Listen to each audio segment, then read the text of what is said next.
Hello, I'm reading from a copy of Self-Realization Fellowship Lessons that I downloaded from angelfire.com. I'm starting at the beginning of S1 P16. The Only Reality by Paramahansa Yogananda. I take a sacred vow. Never will I throw my love's gaze below the horizon of thy constant thought of thee, below the horizon of my constant thought of thee.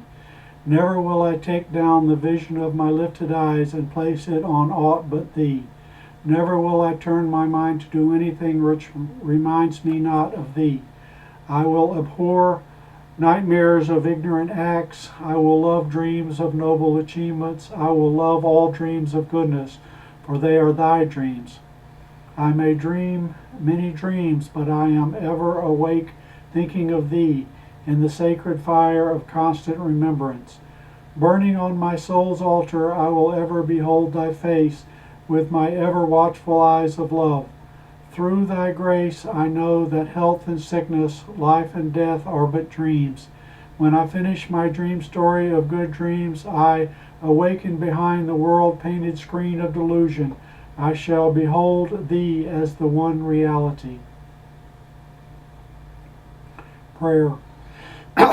O divine shepherd of infinite perception, rescue the lambkins of my thoughts lost in the wilderness of restlessness, and lead them into the fold of silence. The art of concentration and meditation. The term meditation is sometimes used interchangeably with concentration in ordinary speech and writing. Self-Realization Fellowship teachings make this distinction between them. Concentration is focusing the mind through interest and determination on any line of thought. Meditation is the application of concentration solely to know God. In these lessons, the terms meditate and meditation are often used in a broader sense to mean the devotee's attempts to still the mind and achieve perfect concentration on God. These are generalizations. The student of self-realization lessons will learn these further distinctions of the terms. Real concentration is one-pointed focusing of the mind on a particular thought by means of definite scientific methods. Real meditation is focusing the scientifically concentrated mind solely on God by definite spiritual techniques. Thus, the Hong Sau technique of concentration that you will soon learn will help you to achieve the one-pointed concentration necessary for real meditation. Through faithful practice, you will soon experience glimpses of soul awareness and divine peace and joy. The Om technique of meditation that you will learn later is a method for applying the Hong Sau concentrated mind on a particular aspect of God, as Om, the cosmic sound of Holy Ghost, to experience definite realization of God's presence in you and all creation. Every activity requires a certain amount of concentration, and no effective action can be performed without deep concentration. Businessmen or artists or students in school, as well as spiritual seekers, must know the art of focusing all the powers of attention upon a single point in order to succeed in their respective vocations. Concentration denotes first the withdrawal of the attention from objects of distraction, and then focusing on that recalled attention upon one thing at a time. The primary factor in concentration consists in withdrawing the attention from all diverting objects. During the practice of concentration and meditation, environment is extremely important in gaining the best results. There are two kinds of environment, inner and outer. Outer environment is one's physical surroundings, parentheses, noisy or quiet and so forth, parentheses, and inner environment is one's mental state, parentheses, distracted or serene, parentheses. You can be mentally restless even while sitting in a very quiet place with the body motionless and relaxed. It is therefore necessary to calm yourself interiorly, whether outer conditions are suitable or not, before real concentration can begin. Quiet places are naturally conducive to inner calmness, but if you are determined, you can remain inwardly undisturbed regardless of any commotion around you. So do not stop concentrating or meditating just because you cannot find a peaceful place. An inner environment of mental calmness despite outer distractions is the best altar for concentration and meditation. Meditation is the way to God.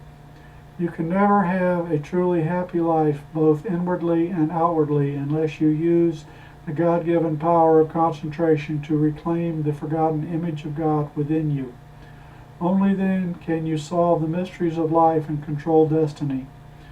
Through the art of meditation, one learns how actually to contact divine bliss, which is God, by the faithful application of the science of spiritual law. The material scientist experiments with cosmic laws in nature to find out the secrets of her creation, and the spiritual scientist ought to apply his divinely bestowed powers of concentration, meditation, and intuition to investigate the divine laws by which he may learn the secrets of spirit. Meditation plus activity. To seek God does not, as some imagine, relieve one of the various physical, mental, and spiritual duties he has in this human life, nor should the search for God be used as an excuse for neglect of one's other responsibilities. In order to fulfill better his earthly duties, the climbing spiritual aspirant should learn to meditate. Then he can banish dark ignorance and weakening disease from the temple of his life and perceive therein God's perfect presence. When and where to meditate. The living room produces a conversation consciousness, the library reading consciousness, the bathroom cleansing consciousness, and the bedroom sleeping consciousness. Similarly, a little place used only for meditation produces the divine silent consciousness. A small room with one or more windows, or a closet with a window, or a screened-off corner, or any quiet room that is neither too warm nor too cold, nor a mountaintop or forest in the summer, or a mountaintop or a forest in the summer. Any one of these is suitable for meditation. Even when riding in an automobile or train, or if you sleep in the same room with others, you can still practice meditation while pretending to be asleep. If possible, select a noiseless place. In your small meditation room or screened-off corner, put a straight, armless chair facing east. This will be your asan, or meditation seat. Place on it a woolen blanket so as to cover the back and the seat and to run down on the floor under your feet. The blanket may be covered with a silk cloth also if you wish. The silk and wool insulate your body against earth currents so that their opposite magnetic pull will not impede the flow of the life current and consciousness when you are trying to draw upward,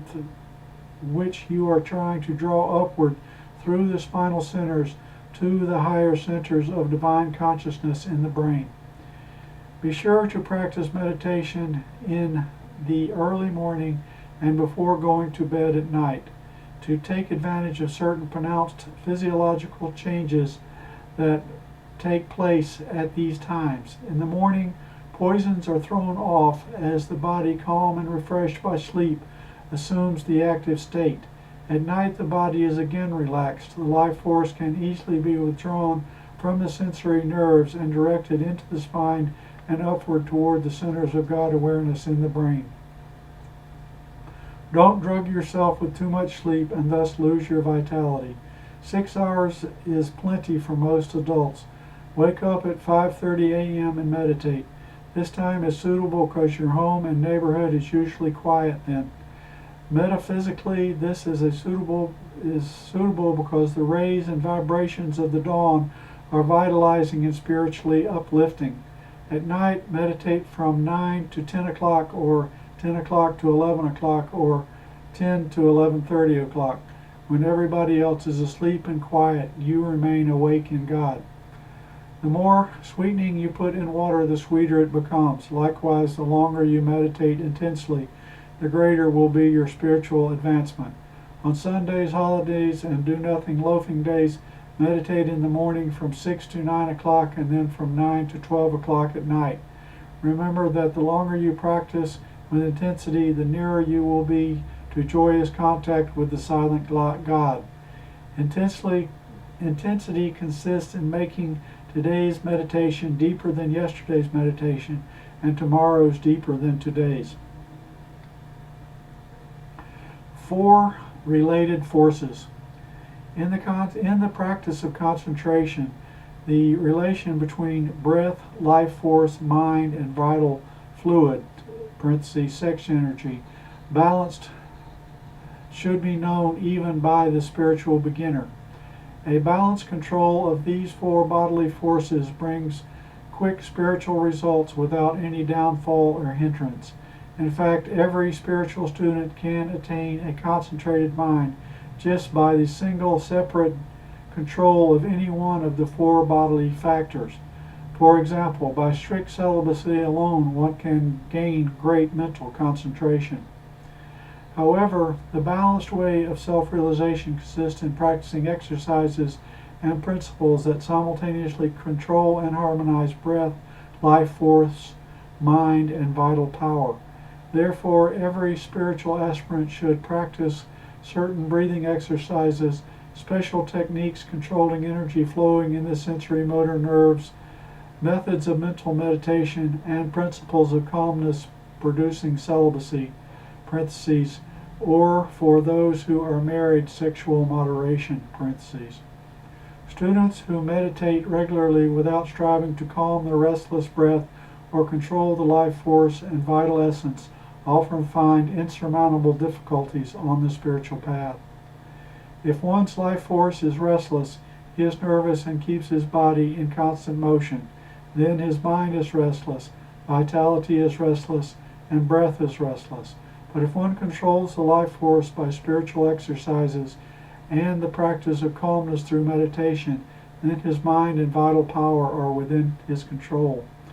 If the breath is restless, as in running, then the life force, mind, and vital essence will be restless. On the other hand, if breath is made calm and rhythmic by the practice of these lessons, the life force, mind, and sexual instincts will be under control. Again, if the mind is restless, the life force through nervousness and physical desire become restless. Mental calmness is usually attended by calm nerves, controlled bodily energy, and a well-regulated moral life. Loss of vitality resulting from living too much on the physical plane produces mental dissatisfaction, melancholia, peevishness, nervousness, and heavy, restless breath. By proper breathing exercising and by attaining control of breath, one can achieve a state of deep concentration. By control of the life force in the sensory motor nerves, pranayama, as taught in the Higher Self-Realization Fellowship Lessons, one can withdraw the currents of the senses and prevent disturbing sensations from reaching the brain, thus calming the mind.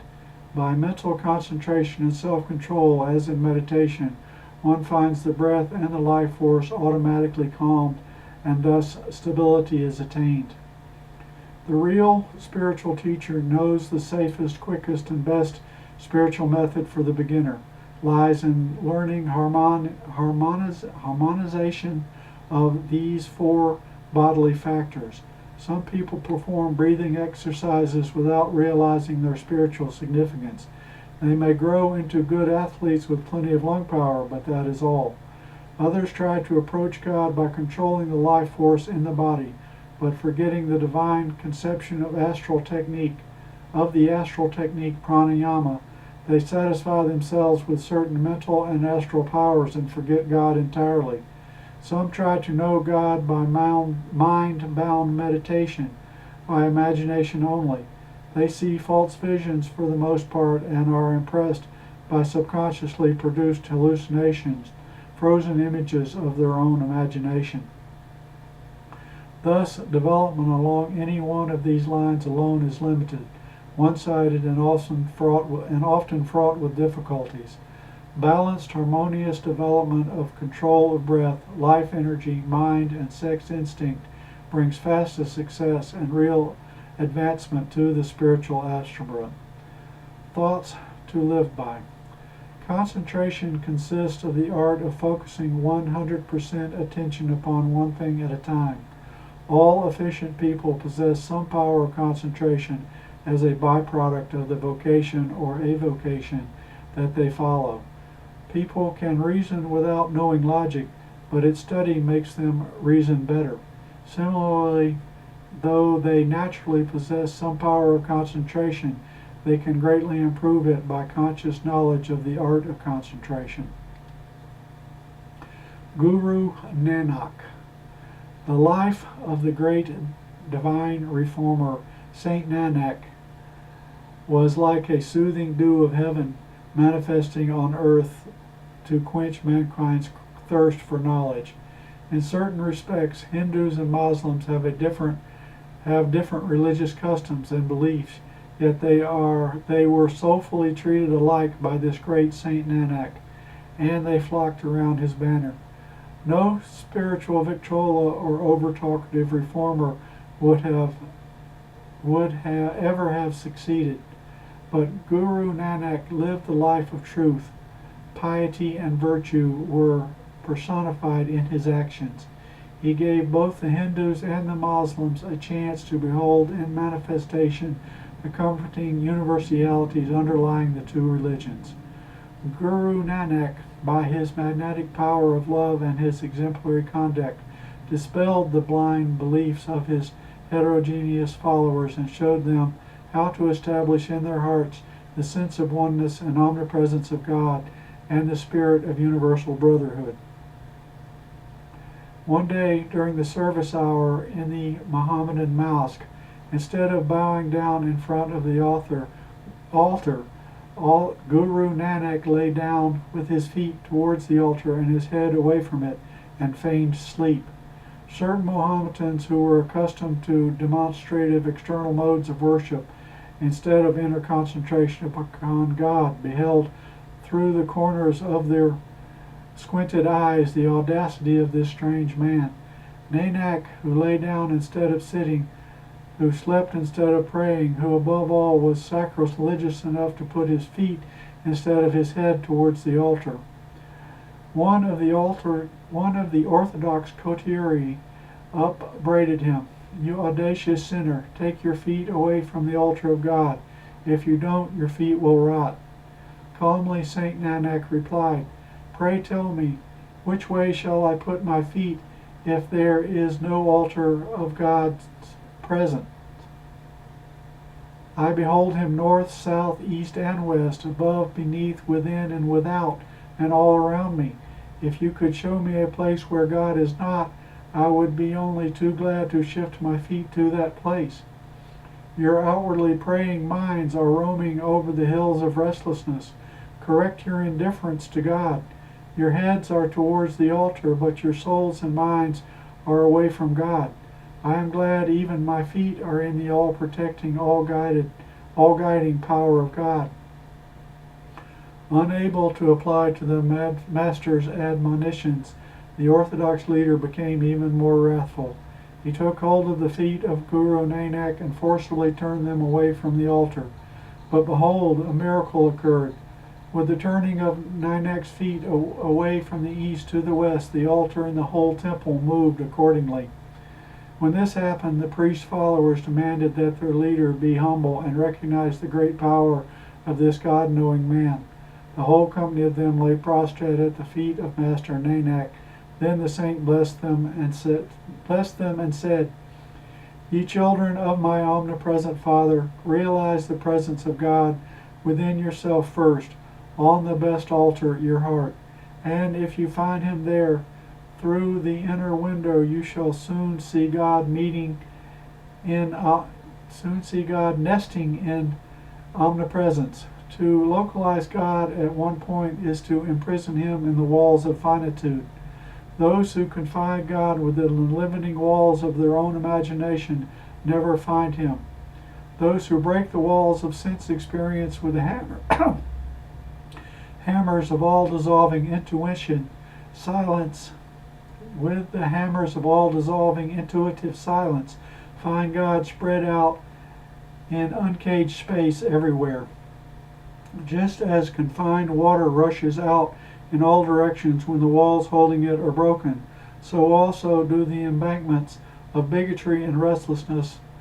So also when the embankments of bigotry and restlessness are broken, the consciousness of man spread out and expands into the omnipresent consciousness of spirit.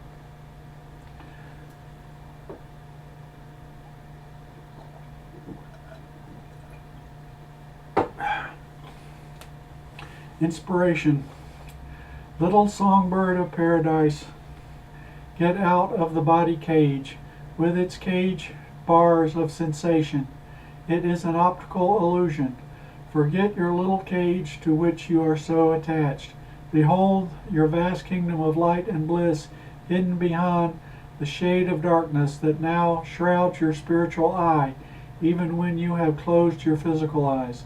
Daily seeing of the material sunlight, you are blinded and unable to behold the magic world of eternally spread luminous electrons shining behind the darkness of closed eyes. Listening to the little vibrations of earth sounds, you have forgotten how to float in the ocean of cosmic sound. Affirmation. I will find thy presence on the altar of my constant peace and in the joy that springs from deep meditation. Self-Realization Fellowship Lesson S1 P17.